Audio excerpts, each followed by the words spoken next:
Previous video में हमने definition of audit, scope of audit and objective of auditors देखा था। डेफिनेशन ऑफ ऑडिट क्या थी? An audit is an independent examination of financial information of entity whether profit oriented और not and irrespective of its size and legal form with a view to express in opinion thereon. उसके बाद objective था auditor का सबसे पहला के to report on a financial statement and communicate as required by SS, और दूसरा objective था to obtain reasonable assurance whether financial statement are free from material misstatement or not. Scope of audit में सबसे पहला था कि कवर सारी की सारी फाइनेंशियल एस्पेक्ट को कवर करना है ऑडिट में। उसके बाद ओपिनियन फॉर्म करने के लिए जो भी accounting records and source data मिले वो देखना है कि रिलायबल है और सफिशिएंट है या नहीं। उसके बाद रिलेवेंट इंफॉर्मेशन जो भी है वो प्रॉपरली डिस्क्लोज की गई है या नहीं, और रिलायबिलिटी ऑफ इंफॉर्मेशन मालूम करने के लिए हम सबसे पहले स्टडी करेंगे और इवेलुएट करेंगे अकाउंटिंग सिस्टम और इंटरनल कंट्रोल को, और अदर टेस्ट एंड इंक्वायरीज करेंगे।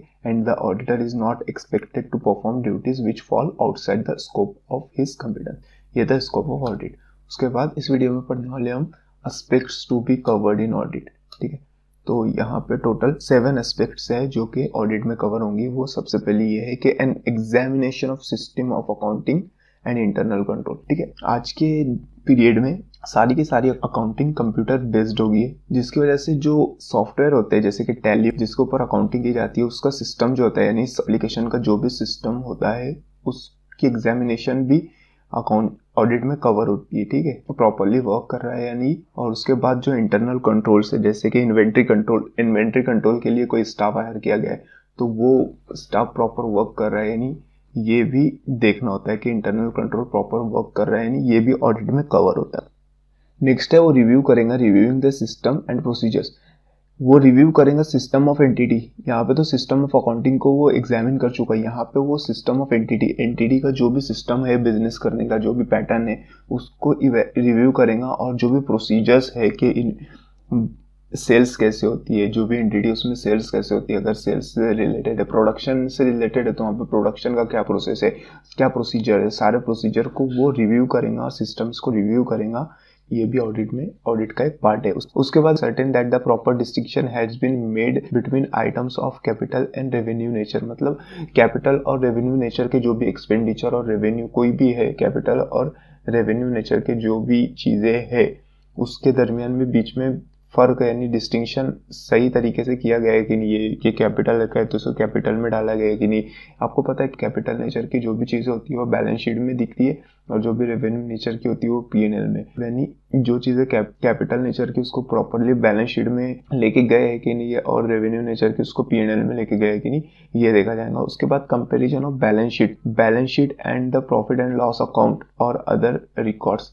कंपेयर करेंगे profit and loss account and balance sheet को। देखिए कंपेयर कैसे करेंगे, बैलेंस शीट में बिल्डिंग पे अगर डिप्रिसिएशन 1 लाख रुपीज दिखा रहा है तो हम देखेंगे कि क्या P&L में भी 1 लाख रुपया चार्ज किया गया है यानी एज एक्सपेंस। उसके बाद जो भी कैपिटल का इंक्रीज दिख रहा है बैलेंस शीट में उतना ही प्रॉफिट P&L अकाउंट में है या नहीं। मतलब इसके अंदर हम क्या करेंगे, बैलेंस शीट और प्रॉफिट एंड लॉस अकाउंट और अदर रिकॉर्ड्स को सामने रखेंगे और देखेंगे कि P&L अकाउंट का इफेक्ट बैलेंस शीट पे प्रॉपर सही है या नहीं, और बैलेंस शीट पे जो इफेक्ट दिख रहा है वो P&L अकाउंट की ट्रांजैक्शन के रिजल्ट में दिख रहा है या नहीं। उसके बाद हम देखेंगे वेरिफिकेशन ऑफ। सबसे पहले वेरिफिकेशन किस चीज की करेंगे, authenticity and validity of transaction. मतलब ये ऑथेंटिक है या नहीं, यानी इसका मतलब इलीगल तो नहीं है ये in the eyes of law ये ऑथेंटिकेट है या नहीं। उसके बाद वैलिडिटी का मतलब यहाँ पर होगा कि ये ट्रांजैक्शन डमी तो नहीं है, ये वैलिड ट्रांजैक्शन है या नहीं, ये चेक करेंगे। उसके बाद title, existence and value of asset जो भी बैलेंस शीट में दिख रहा है उसका टाइटल एंटिटी के पास है या नहीं। टाइटल मतलब उसकी ओनरशिप। एग्जिस्टेंस वो असेट जो बैलेंस शीट में दिख रहा है वो एक्चुअल में प्रेजेंट है, वो एग्जिस्ट करता है, ये वेरीफाई करना होगा। उसके बाद वैल्यू ऑफ असेट मतलब जिस वैल्यू पर बैलेंस शीट में असेट को दिखाया गया है वो वैल्यू है भी या नहीं उस असेट की, ये भी वेरीफाई करना होगा। एक्चुअल में ये फिजिकल वेरिफिकेशन किया जाता है, साइट्स पे जा करके देखा जाता है और फिर उसका टाइटल चेक किया जाता है। उसका एग्जिस्टेंस तो फिजिकल वेरिफिकेशन के जरिए, और वैल्यू जो मार्केट वैल्यू है उससे कंपेयर किया जाता है और फिर पता किया जाता है। वेरिफिकेशन ऑफ लाइबिलिटी, जो लाइबिलिटीज दिख रही है, जो लोन्स दिख रहे हैं, जो क्रेडिटर्स दिख रहे हैं, तो वो है या नहीं एक्चुअल में, या फिर वो कम तो नहीं दिखाया गया है या ज्यादा तो नहीं दिखाया गया है। उसके बाद checking of the arithmetical accuracy of the books of accounts. Arithmetical accuracy मतलब कैलकुलेशन एरर तो नहीं है, ये चेक किया जाएगा बुक्स ऑफ अकाउंट्स में। और रिजल्ट जो भी result shown by profit and loss account, ये भी चेक किया जाएगा। मतलब चेक करेंगे सबसे पहले उसमें कोई एरिथमेटिकल एक्यूरेसी को चेक करेंगे बुक्स ऑफ अकाउंट्स की, मतलब कोई न्यूमेरिकल एरर तो नहीं है, उसके बाद यानी मैथमेटिकल एरर तो नहीं है।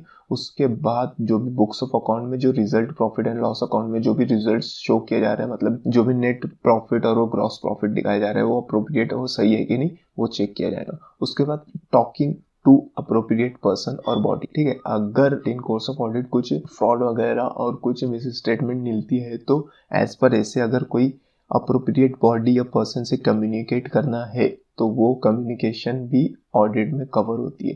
तो ये सब ऑडिट में करना होता है। सबसे पहले जाना होता है वहाँ पे और अकाउंटिंग सिस्टम को, सबसे पहले जा करके अकाउंटिंग सिस्टम को इवेलुएट करना होता है, एग्जामिनेशन करना होता है। उसके बाद इंटरनल कंट्रोल को देखना होता है कि इन्होंने रिस्क को कंट्रोल करने के लिए कैसे कैसे कंट्रोल लगाए।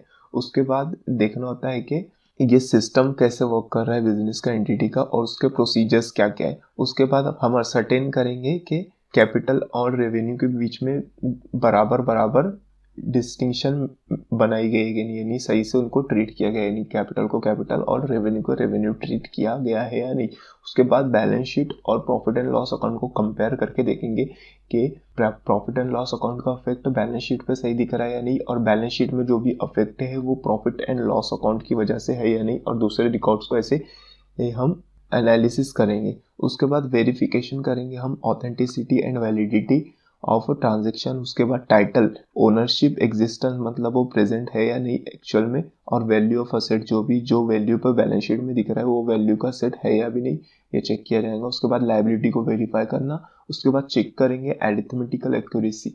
अरिथमेटिकल एक्यूरेसी मतलब मैथमेटिकल एरर तो नहीं। उसके बाद चेक करेंगे कि प्रॉफिट एंड लॉस अकाउंट में जो भी रिजल्ट शो किए जा रहे हैं, ग्रॉस प्रॉफिट और नेट प्रॉफिट, वो सही है या नहीं, उसको चेक करेंगे। उसके बाद अगर ज़रूरी है तो अप्रोप्रिएट बॉडी और पर्सन से कम्युनिकेट करेंगे, फ्रॉड वगैरह मिलता है। उसके बाद एक छोटा सा टॉपिक है कि types of audit on the basis of legal obligations क्या क्या है। Types of audit on the basis of legal obligation. तो सबसे पहले ये है कि ऑडिट रिक्वायर्ड अंडर लॉ। ये जो ऑडिट है वो ये है जो कंपलसरी हो जाता है कई एंटिटीज को किसी लॉ की वजह से। कोई लॉ उनको डायरेक्ट करता है कि उन्हें अब ऑडिट कराना कंपलसरी है। जैसे कि कंपनीज एक्ट में बहुत सारी कंपनीज को एक थ्रेशोल्ड लिमिट दी गई है, जब वो लिमिट को पार कर देती है तो उसके बाद उसको ऑडिट करना कंपलसरी हो जाता है। इसी तरह बैंकिंग कंपनीज को भी ऑडिट कराना पड़ता है। तो यहाँ पे वही दिया है like companies governed by companies act and banking companies. और दूसरा होता है वॉलंटरी कैटेगरी का। कई कंपनीज अपने बिजनेस ऑपरेशंस को सही बेटर बनाने के लिए इस तरीके के ऑडिट करती है। इसी के साथ ये टॉपिक हमारा खत्म होता है। उम्मीद है आज का लेक्चर आपको पसंद आया होगा। पसंद आया तो प्लीज़ लाइक कीजिए, शेयर कीजिए और सब्सक्राइब करना मत भूलिए चैनल को। Thank you very much.